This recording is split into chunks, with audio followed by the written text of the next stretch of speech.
AI मध्ये जो bubble झालेला आहे हा लवकरच फुटू शकतो. याचं कारणही तसंच आहे बघा.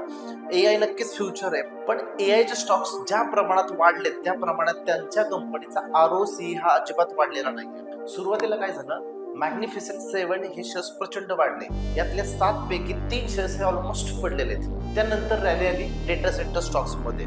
पण डेटा सेंटर उभा करायला जेवढा खर्च आलाय तेवढा प्रॉफिट अजून तरी त्या कंपन्यांना जनरेट करता आलेला नाहीये. आणि आता कुठले स्टॉक्स वाढत आहेत तर सेमी कंडक्टर, हार्डवेअर आणि इलेक्ट्रॉनिक्स. कारण डेटा सेंटर उभे करायला चिप्स लागतात, हार्डवेअर लागतात आणि इलेक्ट्रॉनिक्स लागतात, म्हणून या स्टॉक्समध्ये आता रॅली चालू. सो यावरून काय समजतं तर एआयची टीम ही कंपन्यांच्या प्रॉफिटवर डिपेंड नाहीये, तर डेटा सेंटर उभे करायला जे कॅपेक्स यूज करण्यात आलेले आहेत त्याच्यावरती अवलंबून आहे. .com बबल रेस सुद्धा हे झालं होतं. ऑब्व्हियसली त्याच्यानंतर इंटरनेट युजेसचं प्रमाण प्रचंड वाढलं, पण त्यावेळेस जो प्राइसिंग मध्ये बबल झाला होता हा टेम्पररी फुटला होता. सेम कंडिशन आता पण आहे.